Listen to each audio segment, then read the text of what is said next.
이번 영상에서는 이제 나태와 탐욕에 대해서 다루도록 하겠습니다. 이제 나태는 이제 진짜 병적인 나태를 말하는 건데, 저번에 얘기한 이제 하루 20시간 수면 주장 케이스도 있고, 이제 머리를 다친 이후로 진짜 만성 피로를 계속 시달리는 게 있습니다. 근데 이게 이런 두 가지 사례들을 모두 그냥 게으르다 이렇게 볼 게 아니라, 이 책에서는, 적어도 이 책에서는 이게 병적으로 관계가 있다라고 주장을 하는 거예요. 그러니까 인간 본능적으로 어느 정도 이제 나태와 관련된 이런 뇌 시스템이 있고, 그런 시스템이 특정 상황에서 활성화가 되었을 때 이렇게 극적인 사례를 보이기도 한다. 그러니까 이 사람들이 게을러서 그런 게 아니라 인간 본성에 이런 나태와 관련된 시스템이 존재한다 라는 관점에서 봐야 합니다. 그래서 나태가 좋은 어느 정도 왜 존재하냐를 살펴보면은 적절한 휴식을 위한 시스템이 될 수도 있고, 아니면은 자기 아픔의 신호 행동이라고, 뭔가 자기가 사회적인 관심을 받거나 아니면은 자기가 아프다에 대한 신호 행동일 수도 있고, 아니면은 그 이후에 자기가 하게 될 동기부여가 될 수도 있고, 이렇게 여러 가지 기능들이 있을 수 있는데, 이제 나태를 이제 정의를 해보면은 무감동 무쾌감증에서 감정을 느끼지 않고 쾌감을 느끼지 않는 그런 상태라고 정의를 할 수가 있고, 이제 동기에 대해서 굉장히 중요한데, 나태가 아무것도 하지 않는 상태니까 동기가 없는 상태고, 이제 동기는 이제 노력 대비해서 보상이 좀 컸을 때, 자기가 생각했을 때 특정 행동을 하게 되는데, 그러니까 특정 행동을 하게 되는 과정을 설명을 하면은, 자기가 지금 현재 상태에서 할 수 있는 행동들의 선택지를 이렇게 나열을 하고, 그 다음에 각각의 노력 대비 보상을 좀 측정을 한 다음에 그 중에서 가장 높은 것들을 행동을 시작을 하는 건데, 근데 이런 시스템에서 특정 시스템에 오류가 났을 때 나태가 나타난다는 거예요.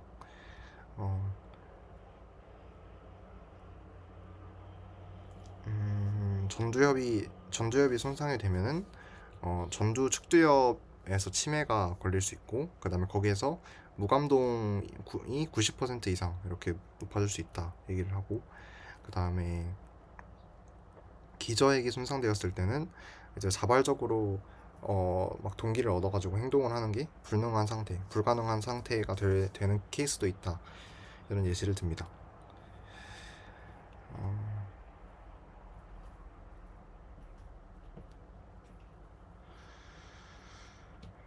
그래서 이제 여기서 작가가 주장하는 내용 중에 하나가, 이제 심리적인 피로 아니면 신체적인 피로는 구분이 무의미하다라는 얘기를 하는데, 이제 왜냐면은 근육에 대한 피로라는 거는 근육 자체에서 느껴가지고 신호를 보내는 게 아니라 뇌에서 발생하는 거다. 이제 자기가 어느 정도 운동을 했는지 그냥 뇌에서 측정을 하고 발생시키는 거기 때문에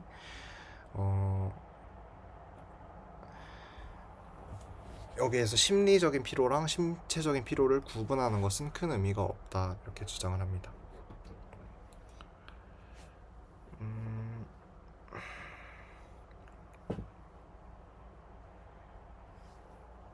그래서 이제 이거 중에 예시가 하나가, 운동 영역을 일부 이렇게 자극을 시켜가지고 억제를 시키면은 자기가 노력한 것에, 그러니까 자기가 얼마나 근육의 피로를 느끼는지 잘 느끼지 못한다, 이런 예시를 듭니다.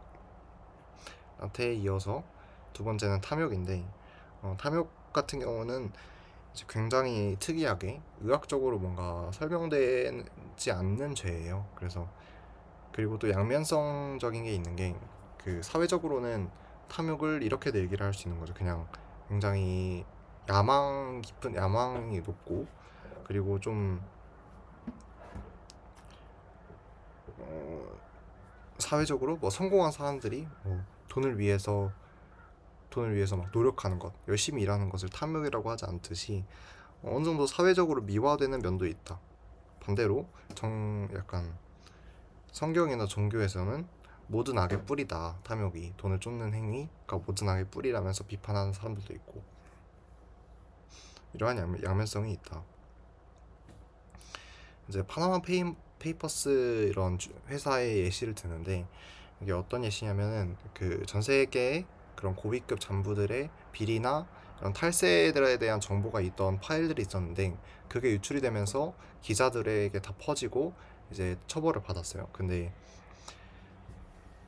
이제 이게 사실 따지고 보면은 법적으로는 문제가 없는 편법에 가까운 거라서 법적으로는 이제 처벌이 어렵지만 실제적으로 사회적으로 탐욕을 엄청나게 한, 그리고 법적인 범위 안에 있으면 큰 문제가 없는 것 아닌가 사회적으로 이렇게 볼 수도 있고, 아니면은 탐욕적으로는 이제 성경이나 종교에서 말하듯이 탐욕은 나쁜 거다 이렇게 얘기하는 사람들도 있고, 어, 작가가 탐욕 시스템은 후손의 수와 관계가 없다, 그러니까 진화적으로 유리하지 않다라는 얘기를 합니다. 근데 이제 과거에는 이런 게 좀 유리했을지는 모르죠. 그러니까 당연히 유리했을지도 모르지만 현대 사회에서는 자손 수와 크게 관련이 있는 것 같진 않다 얘기를 합니다.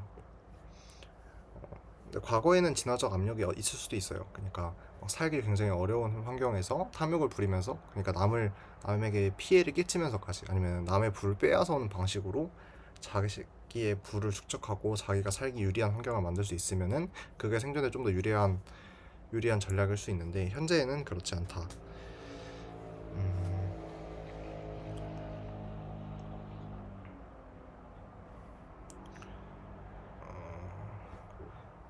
이게 근데 관련된 얘기가 어떤 게 있냐면, 음, 탐욕이 높은 사람이 가구 소득은 좀 평균적으로 높다고 합니다. 그러니까 와이프를 잘 만나거나 아니면 그 짝을 잘 만나서 좋은 가구를 이루는 경향은 있지만 개인 소득에는 큰 영향을 끼치지 않는다. 그러니까 탐욕이 높은 사람이 이런 얘기를 하고, 그다음에 돈의 특성에 대해서도 얘기를 하는데, 돈을 이제 접하거나 돈에 관련된 키워드를 이렇게 들은 사람은 자족성이라고 해서 외부 도움이 없이 스스로 이렇게 뭔가를 하려는 경향이 강해진다. 그래서 신체적인 통증도 잘 느끼지 않게 되고, 사회적인 배려도 신경을 많이 안 쓰게 되고, 그다음에 도움을 청하는 것도, 본인을 위해서 도움을 청하는 것도 적게 되고, 그다음에 타인의 관점을 고려하는 것도 이제 적게 돼서 뭔가 스스로 개인주의적인 성향이 강해진다 라고 얘기를 합니다. 근데 이런 게 어, 어떻게 해서 이런 성향을 띠게 되는지는 잘 모르겠습니다. 돈의 그러니까 특성인데, 돈의 특성을 그런 돈을 떠올리면은 돈의 특성, 음, 사, 현대 자 현대 자본주의의 그런 시스템을 계속 떠올리게 돼서 그런지 모르겠고, 일정 수준 이상의 소득은 행복과 무관하다 이런 얘기도 했고, 그다음에 탐욕 성향이 높은 사람들은 비윤리적인 행동을 할 확률이 높아지고 사회 친화적인 행동을 할 확률이 낮아진다. 그리고 현대 사회에서는 탐욕은 병렬화가 어렵다. 왜냐하면 우리 사회 시스템이 자본주의에 기반을 두고 있고, 돈을 쫓는 것 자체가 목적이 아니고, 아니 돈을 쫓는 것 자체가 죄악이 될 수가 없는 게, 돈 잘 쫓는 사람들은 사실 자본주의 시스템에 좀 더 잘 부합하는 사람들이기 때문에 이게 필연적으로 그 처벌을 하거나 뭔가 병리화시키기가 어렵다. 그리고 굉장히 욕심과 이런 야망 사이에서 도덕적 판단이 필요하기 때문에 의사들도 이제 굉장히 꺼리는 형태를 띠뛴다 하는 겁니다.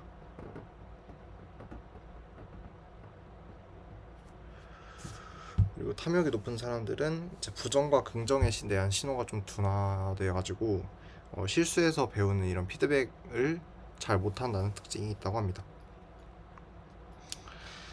어,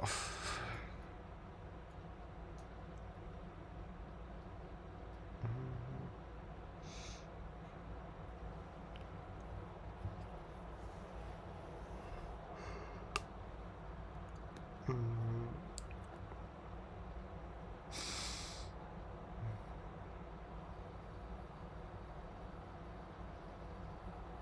음, 책을 읽으면서 왜 이런 현대 사회에서 무기력증이 많고 왜 이렇게 우울증에 걸려서 아무것도 못하는 사람들이 많을까, 이런 생각을 했었는데, 음,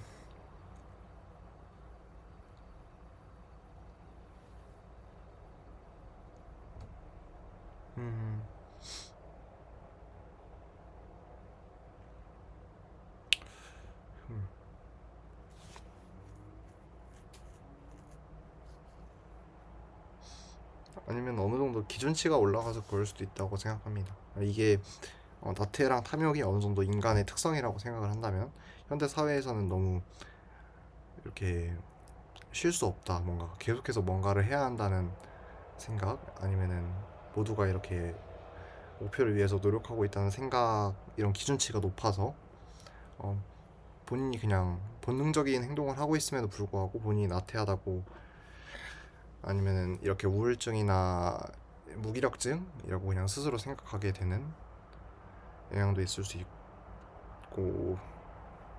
음,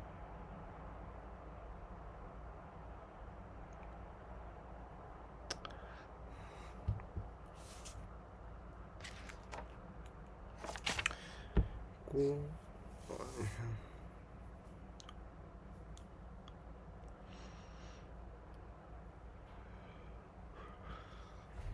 사회적인 탐욕에 대해서 얘기를 해보면은 이게 굉장히 다루기가 어렵다는 생각이 드는 게, 음,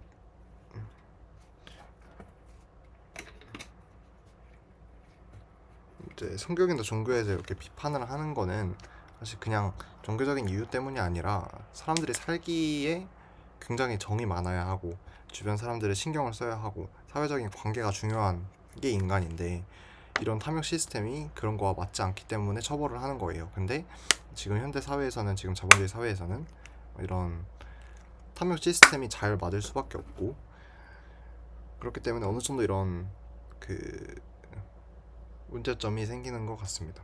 만약에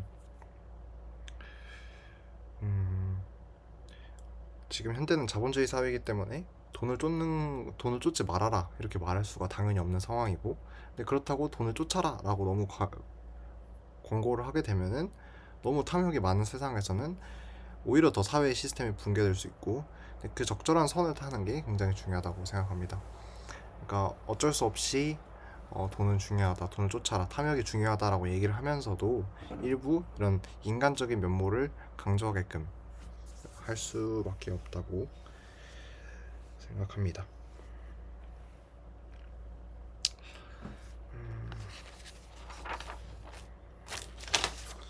다음 챕터에서는 이제 교만이랑 자유의지에 대해서 다루게 되는데, 교만은 이제 자기가 너무 잘났다고, 자기에 대한 자기가 너무 높아지고 오히려 막 주변 사람들을 다 낮춰서 하대하고 이런 것들을 얘기하는 건데, 이래서 자기에 대해서 많이 다룹니다. 나르시스트에 대해서 다루고, 자유의지 같은 경우에는 그래서 이제 만약에 이런 모든 죄악들이 다 이런 생물학적으로 결정됐다는 거면은 우리의 자유의지는 어디에 있는가,